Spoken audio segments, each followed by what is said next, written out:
சொல்வனம் இலக்கிய இதழ் 317 எழுத்தாளர் இரா முருகனின் சரித்திரத் தொடர் நாவல் மிளகு. அத்தியாயம் 69. மிர்ஜான் கோட்டை 1606.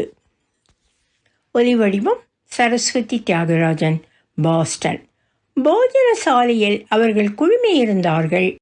300 பேர் இருந்து ஆகாரம் பண்ணும் அந்த பெரிய மண்டபத்தில் இவர்கள் 30 பேர் மட்டும் ஒருவருக்கும் மற்றவருக்கும் இடையே 2 அடி இடைவெளி விட்டு அமர்ந்திருந்தார்கள். பேச்சும் சிரிப்பும் கலகலப்புமாக இவர்கள் யாரோ வர காத்திருந்தார்கள். கோட்டை மடைப்பள்ளி ஊழியர்கள் இருவர் பெரிய குவளைகளில் மாம்பழச்சாறை ஒவ்வொரு விருந்தாளி முன்னும் வைத்து போக 2 பக்க வரிசையிலும் கோடியில் இருந்த குவளைகளுக்கு முன் யாரும் இல்லை. போஜன சாலை கதவுகள் திறக்க காசிரை என்ற கசாண்ட்ரா ஒரு பக்கமும் மிங்கு என்ற செண்பகலட்சுமி இன்னொரு பக்கமும் தாங்கி நடத்தி வர சென்னபைரதேவி மிளகு ராணி மெல்ல அடியெடுத்து வைத்து 2 கை கூப்பி வணங்கியபடி மண்டபத்துக்குள் பிரவேசித்தாள். அங்கே இருந்த 30 பேரும் ஒரு சேர எழுந்து மகாராணியை வணங்கினார்கள். அத்தனையும் பெண்கள். 14 வயதில் இருந்து 60 வரையான பெண்கள். மிளகு மகாராணி சென்னபைரதேவியின் அழைப்பின் பேரில் இன்று மிர்ஜான் கோட்டையில் மகாராணியோடு சேர்ந்திருந்து காலை உணவு உண்டு போக அழைக்கப்பட்டவர்கள். ஜெருசோப்பா, ஹொன்னாவர், கோகர்ணம் பிரதேசங்களிலிருந்து தேர்ந்தெடுக்கப்பட்டு வந்திருப்பவர்கள். அரசியலில் பங்கு பெறத்தான் நம் பெண்களுக்கு அனுமதி இல்லை. புரிந்து கொள்ளவாவது செய்யட்டுமே. அவர்களுக்கு தற்போதைய அரசியல் நிகழ்வுகள் பற்றி சரியான பார்வையை கொடுத்தால் அவர்கள் வீடு போய் அவர்களின் கணவன், தந்தை, மாமன், சகோதரன் என்ற சகலரிடமும் நன்மை விதைத்து வருவார்கள். சென்னபைரதேவி சொன்னபோது பிரதானிகள் அனைவரும் வியப்போடு பார்த்தார்கள். உடனே நடக்கட்டும் என்றாள் ராணி. இத்தனை பேரை மிர்ஜான் கோட்டைக்குள் அனுமதித்தால் அரசியாரின் பாதுகாப்புக்கு குந்தகம் ஏற்படுத்தாதா அது என்று அடுத்த கேள்வி. என் பாதுகாப்பு தானே, நான் கவனித்துக் கொள்கிறேன் என்றாள் பிடிவாதமாக.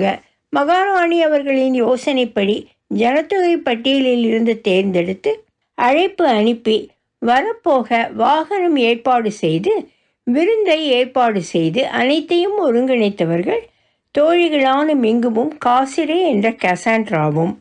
காசிரே மகாராணியை வணங்கி, அம்மா, நீங்க தீன் மேசை நாற்காலி போட்டிருக்கலாமே, உடல் நலம் அனுமதிக்குமா? சம்மணம் கொட்டி உட்கார்ந்திருப்பதே என்று கேட்டாள். நானே சமணத்திதான், சமணத்தை தனியாக கொட்டணுமா? என்ன காசிரை? மகாராணி காசிரியை நோக்கி புன்சிரித்து சொன்னாள். அவளையும் மிங்குவையும் மகாராணியையும் தவிர மற்றவர்களுக்கு காசிரை எப்படி அரண்மனை விருந்தில் இப்படி அரசியாரின் சிறப்பு கவனிப்போடும் சகஜமான பிரியத்தோடும் புழங்கி வருகிறாள் என்று தெரியவில்லைதான். தெரிந்து என்ன ஆக வேண்டியிருக்கிறது யாருக்கும்? ராணி அவர்களிடம் சொன்னாள். தரையில் அமர்ந்து வெகு நாள் ஆகிவிட்டது. தரையில் படுத்து உறங்கியும் வருடங்கள் பலவும் ஆனது. கோட்டை மண்ணிலும் ஆற்றங்கரை மணலிலும் கல் பாலத்திலும் நிற்கவும் கிடக்கவும் நடக்கவும் நம்மை பூமி ஈர்க்கும். பூமி தாயம்மாள் அன்னையின் போதும் நம்மேல் பிரயோகிப்பாள். நாம் தான் அதை புரிந்து கொள்வதில்லை. மிங்கு மேல் மகாராணியின் பார்வை விழுந்தது. அடி மிங்கு, நீ இன்னும் உட்காரவில்லை என்றால் என் தலையணையையும் உட்காரும் மனைப்பலகையும் ஓடிப்போய் எடுத்து வாடி. ஓடு பெண்ணே. மிங்கு மெய்யாலுமே ஓட அத்தனை பெண்களும் சிரித்து கரம் கொட்டினார்கள். அவள் திரும்பி வரும்போது அந்த இடம் வழக்கமான பெண்கள் கூட்டமாக ஒரே நேரத்தில் பல பேச்சுகள் சேர்ந்து ஒலிக்க, சிரிப்பு தொடர்ந்து முழங்க, ஜீவனோடு இயங்க ஆரம்பித்தது. ராணி அம்மாள் உட்கார மனையை போட்டு சுவரோடு தலையணையை சாத்தி வைத்த மிங்குவிடம் ஜோசியர் பெண்டாட்டி விசாலம் கேட்டாள். ராணி அம்மா கிட்ட பேசணும்னு ரொம்ப ஆசை மிங்கு, பேசலாமா? அதுக்கு தானே கூப்பிட்டு அனுப்பியிருக்கு என்றாள் மிங்கு. ராணி அம்மாளையும் விசாலத்தையும் மாறி மாறி பார்த்தபடி, மகாராணி அம்மா, உங்களை எப்படி தகுந்த மரியாதையோடு அழைக்கணும்னு தெரியலே. தெரிஞ்சுக்க, யாரும் என்னை கல்யாணம் ஆகி இந்த 20 வருஷத்தில் வெளியே எங்கேயும் அனுப்பலை. ஒன்றும் கஷ்டமில்லை, சென்னா மாமின்னு கூப்பிடு என்றாள் சென்னபைரதேவி சிரித்தபடி. அது ரொம்ப போக்கடாத்தனமாய் இருக்கும் ராணி மாமி. எல்லாரும் கேட்குற கேள்வியா? எதுவும் நான் கேட்க போகிறதில்ல. நான் கேட்க நினச்சது இதுதான். நீங்கள் எங்கள் எல்லார் மாதிரியும் கல்யாணம் ஆகி குழந்தை குட்டின்னு ஆகி ராணியாகவும் இருந்தால் இப்போ ராஜாங்கம் நடத்துகிற மாதிரி தான் செய்வீங்களா, இல்லை அது வேறு விதமாக இருக்குமா? ஒரு வினாடி அமைதி. வேறு விதம்னா அரண்மனை சமையல் கட்டில் வாழைக்காய் புளிங்கறி பண்ணிக்கிட்டு சபைக்கு கரண்டியோடு ஓடி வந்து மிளகு விற்கிற விலையை படிக்க காலை அரைக்கால் வராகன் கூட்டி உத்தரவு போடுறேன். போர்த்துக்கல்லே இருந்து வரவேண்டிய நிலுவைத் தொகையை இது பாதிக்குமா? கொஞ்சம் இருங்க, கடுகு தாளிச்சு கொட்டினது கரிஞ்சு வருது, வாழை அடிக்கிறதே தெரியலையா? புளிங்கறி பண்ணி முடிச்சுட்டு வந்துடுறேன். சமத்தா இந்த விஷயத்தை சர்ச்சை பண்ணுங்கன்னு மறுபடி சமையலறைக்கு ஓடி, இப்படி நிர்வாகமும் சமையலும் மாறி மாறி செய்வேனோ என்னமோ. சென்னா அதை சொன்ன விதத்தை எல்லோரும் ரசித்தார்கள். சமையலறைக்குள் நுழைந்திருக்காவிட்டாலும் மிளகு ராணிக்கு சமையலும் கைகண்ட விஷயம்தான் என்பதை அவள் பதில் உணர்த்தியது. மிளகு ராணி குசினி ராணியாகவும் இருக்கணுமா? ஹொன்னாவர் கருமானின் மனைவி துடுக்கும் நட்பும் சிரிப்புமாக கேட்க சென்னபைரதேவி மகாராணி சிரித்து விட்டாள். எல்லோரையும் பார்த்து சொன்னாள், கல்யாணம் செஞ்சுட்டு இருந்தா இப்போ இருக்கிற சூழ்நிலை நிச்சயமாக மாறி இருக்க வாய்ப்பு இருக்குது. ஒரு கல்யாணமாகாத பெண் உலகத்தை பார்க்கறதுக்கும் கல்யாணமான பெண் பார்க்கறதுக்கும் வித்தியாசம் இருக்கும். கல்யாணமாகி குழந்தை குட்டி பெற்று அதுகளையும் கட்டியவனையும் பராமரித்து கொண்டு அதோடு ராஜாங்க காரியங்களையும் கவனிக்கிறது கஷ்டம்தான். ஒன்று வேணும்னா செய்திருப்பேன். சமையல் கட்டை பெருசாக்கி சமைச்சுக்கிட்டே அரசியல் பேசி நிர்வாகம் பண்ணியிருப்பேன், சமையலும் பண்ணியிருப்பேன். அப்புறம் ஒன்று, எனக்கு சரியாக சமைக்க தெரியாது, ஆனால் கற்றுக்கொண்டிருப்பேன். நான் பதவிக்கு வந்தபோது வயது 16. கொங்கணி மட்டும் பேச எழுத தெரியும், கன்னடம் எழுத தெரியாது, போர்த்துகீஸ் தெரியாது. மட்டில்டா சொல்லி கொடுத்தாள். அவள் என் அப்போதைய தாதி, எனக்கு உற்ற சிநேகிதி. அந்த சிநேகம்தான் காசிரியை இங்கே வரவழைச்சிருக்கு. காசிரியோட அம்மா தான் மட்டில்டா, என் தாதி. காசிரை அடக்கமாக சிரித்தாள். ஜெர்சோப்பா சங்குவழியில் வியாபாரி மகள் விலாசினி சொன்னாள், குசினி அரசாங்கம் நல்லா இருக்கும். பிரதானி கத்திரிக்காய் அரிஞ்சு கொடுப்பார், தளபதி கொத்துமல்லி ஆய்ந்த ரசத்திலே போடுவார், உபபிரதானி புளிங்கரியிலே உப்பு போட்டிருக்கான்னு ஒரு துளி வாயில் போட்டு பார்த்து தீர்ப்பு சொல்லிட்டே வசதி கட்ட ஆன செலவு இத்தனை, இன்னைக்கு மிளகு வித்த காசிலே செலவழிச்சதுன்னு கணக்கு சொல்வார்.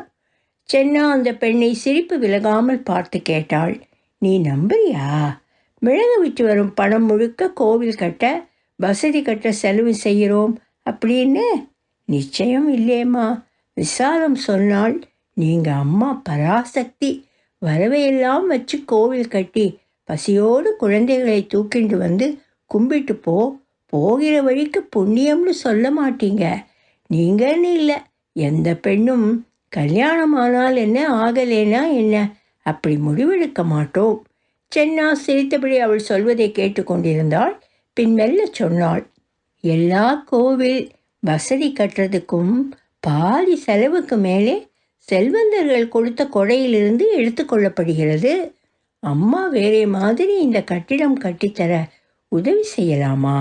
கடலில் தினம் சென்று மீன் பிடித்து வரும் செம்பளவர் கோரியின் மனைவி என்று தன்னை அறிமுகப்படுத்தி கொண்ட காந்தி கேட்டாள். 50 வயது இருக்கலாம். மீன் காய வைத்து நகக்கண்ணிலும் கை விரல்கள் சுற்றியும் மீன்கள் என்ற உயிரினங்கள் அவளோடு உடலார கலந்திருக்கின்றன என்பதை சென்ன மகாராணி அறிவாள். காத்தியம்மா வேற எப்படி உதவலாம்? அறிமுகப்படுத்தி கொண்ட காத்தி கேட்டாள். 50 வயது இருக்கலாம். மீன் காய வைத்து நகக்கண்ணிலும் கைவிரல்களை சுற்றியும் மீன்கள் என்ற உயிரினங்கள் அவளோடு உடலார கலந்திருக்கின்றன என்பதை சென்ன மகாராணி அறிவாள்.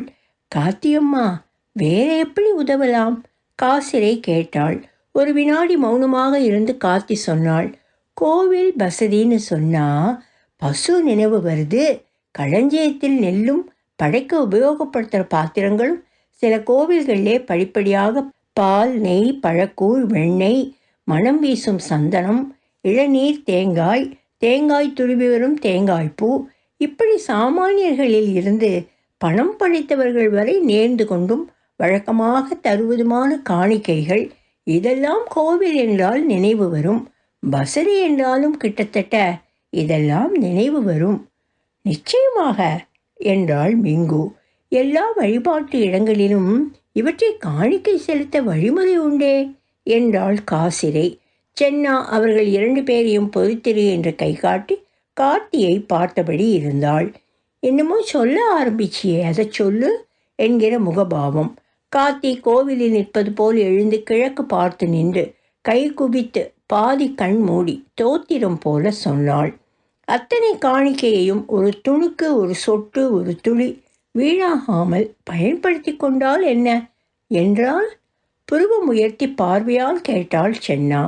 ஒரு நாளைக்கு 10 படி பால் அபிஷேகத்துக்கு வந்தால் அதில் 1 அல்லது 2 படியை அபிஷேகத்துக்கு பயன்படுத்தி கொள்ளலாம். அதாவது ஒவ்வொரு பக்தரிடமிருந்து அபிஷேகத்துக்கான பால் வாங்கும்போது அதில் 10ல் 1 பங்கை வைத்து அபிஷேகம் செய்து மீதியை சேர்த்து வைக்கலாம். வைத்து தினசரி என் மாதிரி ஏழை பெண்கள், கைக்குழந்தை உள்ள ஏழை பெண்கள் தினம் கோவிலுக்கோ வசதிக்கோ வந்தால் கிரமமாக ஆளுக்கு 2 குவளையோ மேலுமோ சேர்ந்த பாலை பிரசாதமாக வழங்கலாம். அப்புறம் ஒன்று சுவாரஸ்யமாக கேட்டுக்கொண்டிருந்தாள் சென்னா. வெறும் பாலை மட்டுமில்லை, அரிசி மாவு, ராகி, கம்பு, பாசிப்பயிறு, முந்திரி, வாதுமை, ஏலக்காய் இப்படி காணிக்கை வர்றதை சேர்த்து அரைச்சு சத்துமாக்கி பால் விட்டு கரைச்சி தரலாம். காணிக்கையை பிரசாதமாக்குறது பாலுக்கு மட்டுமில்லை, தேன், பஞ்சாமிர்தம், இளநீர், வாழைப்பழம், மாம்பழம் என்று சாப்பிடக்கூடியதான தினசரி வந்து சேரும் எல்லா காணிக்கைக்கும் தான். கூடுதலாக வந்து சேரும் காணிக்கை எல்லாம் இப்போது எப்படி பிரயோஜனப்படுகிறதோ எனக்கு தெரியலீங்க.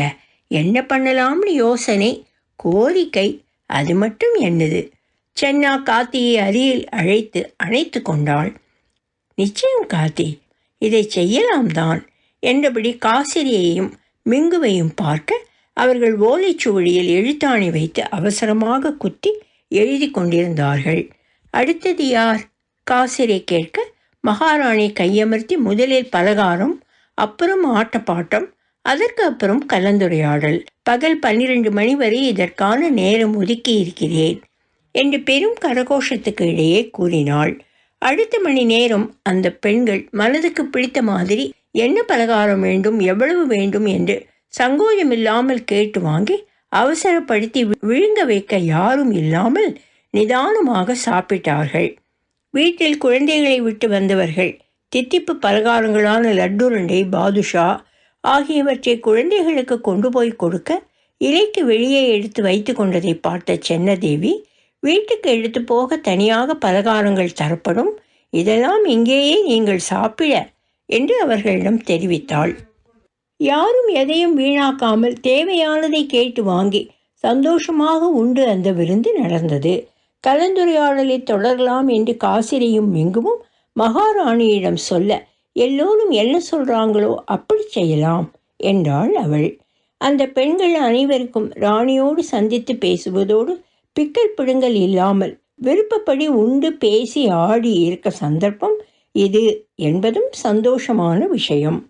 அவர்கள் எல்லோரும் அடுத்து ஆட ஆசைப்பட்டார்கள். கலந்துரையாடல் அப்புறம் தொடரலாம் என்று முடிவானது.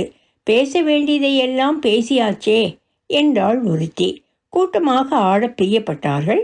கேரள பூமியில் சுற்றி நின்று ஆடியபடி நகரும் கைக்குட்டி களியாக கொட்டும் யான் கேட்டில்லா என்று மலையாளியான ஒரு பெண் பதம் பாட சுவடு வைத்து ஆடினார்கள்.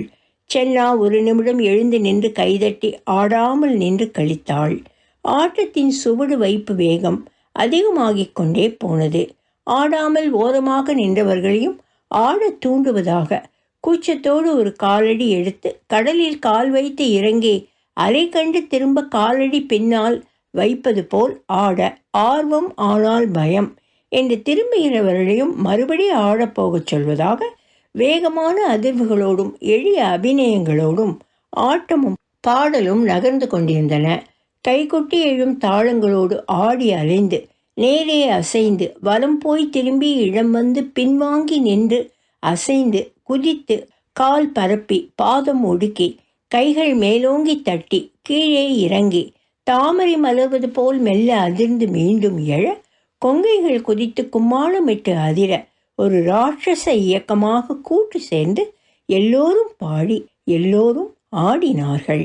விருந்துக்கு வந்த வெளிநீல கரைப்பிடவை அணிந்த மெலிந்த நடுவயது ஸ்திரீ ஆடியபடியே கண்மூடி அனுபவித்து சென்னா மகாராணி மேல் மோதுகிறவள் போல் ஆட்ட வேகத்தில் நகர மிங்கோ அவளை மெல்ல இடதுபுறம் அசைந்து ஆடியபடியே அகற்ற காசிரை அவளை நேரே மற்ற ஆட்டக்காரிகளோடு சேர்த்துவிட்டு ஆடினாள். சிவந்த அதரங்கள் சற்றே பிரிந்து பூடகமாக புன்சிரிக்க அவள் காசிரியை பார்த்தபடி பார்வையை அகற்றினாள். ஒரு வினாடி நேரத்தில் அது நிகழ்ந்தது. வெளிர்நீலக்கரை பிழவை உடுத்த மெலிந்த நடுவயது ஸ்ரீ தன் கச்சில் கைவிட்டு முலைகளுக்கு மத்தியிலிருந்து ஒரு குருவாளை எடுத்து மின்னல் போல் சென்னராணியை நோக்கி பாய்ந்து வந்தாள். சென்னா தரையில் அமர்ந்திருந்தவள் இந்த பெண் தன்னை நோக்கி கொலைப்படுத்தும் நோக்கத்தோடு பாய்ந்து வருவதைக் கண்டாலும் மூப்பு காரணம் எழுந்து நிற்க ஓரமாக ஒதுங்க அவளிடமிருந்தும் அவள் குருவாளில் இருந்தும் உடனே தப்பி பாதுகாப்பான தூரத்துக்கு விலக முடியாமல் போனது. குருவாள் பெண் அதற்குள் சென்னா தலையில் குருவாளால் ஓங்கி குத்தி பிழப்பவளாக பாய்ந்தாள். ராணி பக்கம் ஆடிக்கொண்டிருந்த மிங்கு சட்டென்று சென்னா மகாராணியின் தலையை தன்னிடுப்போடு சேர்த்து பிடித்து பின்னால் தள்ளி குருவாள்காரிக்கு முன் தடுப்பாக ராணிக்கு முதுகு காட்டி நின்றாள். துளைத்தது ராணியின் தலையை கிழிக்க வந்த குருவாள் மிங்குவின் வயிற்றில் பாய்ந்து அங்கேயே அமர்ந்திருக்க அந்த பெண் வெளியே கொத்தளத்துக்கு வேகமாக ஓடி அதன் விதானத்திலிருந்து குதித்தாள். அவள் சுவாசித்த கடைசி வினாடி அது. ஆட்டத்தை நிறுத்த உடனே கால் மாற்றி நிலைகுலைந்த பெண்கள் ஓவென்று பெரும் குரலில் சேர்ந்து கத்தினார்கள். ஓவென அழுதார்கள். எல்லோரும் சிதறி எல்லா வாசல்களையும் நோக்கி ஓடினார்கள். மிங்குவின் வயிற்றிலிருந்து குருதி கொட்டத் தொடங்கியது. காயத்தை அழைப்பது போல் குருவாள் அங்கேயே குத்தியிருந்ததை அகற்ற எல்லோருக்கும் பயம். எழுத்தால் இரத்தப்போக்கு அதிகப்படலாம் என்ற பீதி. மிங்கு மயக்கமடைந்திருந்தாள். அதற்குள் வாளோடு வந்த அந்த பெண்ணின் கைப்பையை யாரோ எடுத்து காசிரியிடம் கொடுக்க உள்ளே இருந்த ஒரு லட்டுருண்டை கீழே விழுந்து ஓடியது. ஏதோ மருந்து சீசா வெளியே உருண்டது. மூக்கில் குத்தும் வாடையோடு. யாரோ சொன்னார்கள், அவள் கோகர்ணத்தில் துணிகளை தைத்து கொடுத்து வாழ்க்கை நடத்துகிறவள் என்று. போன மாதம் சாக்கடை தண்ணீர் குடி தண்ணீரிலே கலந்து ரோகம் பிடித்து அவளுடைய கணவன் இறந்து போனான் என்று தெரிய வந்தது. அவன் சமையல் தொழில் எடுபடியாக இருந்தான் என்றும் ரோகம் காரணமாக 2 மாதமாக வேலைக்கு யாரும் அழைப்பதில்லை என்றும் தெரிந்தது. மிங்குவை என் அறைக்கு எடுத்து போங்க, எனக்கு ஒன்றுமில்லை, அவளை கவனிங்க, வைத்தியரை கூட்டி வாங்க, அவ கீழ் இடுப்பிலே துணியை நனைச்சு இறுக கட்டுங்க. மிங்குவை என் அறைக்கு எடுத்து போங்க, எனக்கு ஒன்றுமில்லை, அவளை கவனிங்க, வைத்தியரை கூட்டி வாங்க, அவ கீழ் இடுப்பிலே துணியை நனைச்சு இறுக கட்டுங்க. மிங்கு, உனக்கு ஒன்றும் ஆகாது, நான் இருக்கேன், பயப்படாம இரு. காசிரே, அவளுக்கு விசிறி எடுத்து விசிறு. மகாராணி குரல் கோட்டைக்குள் மோதி எதிரொலித்து கொண்டிருந்தது. ஒலி வடிவம் சரஸ்வதி தியாகராஜன், பாஸ்டன்.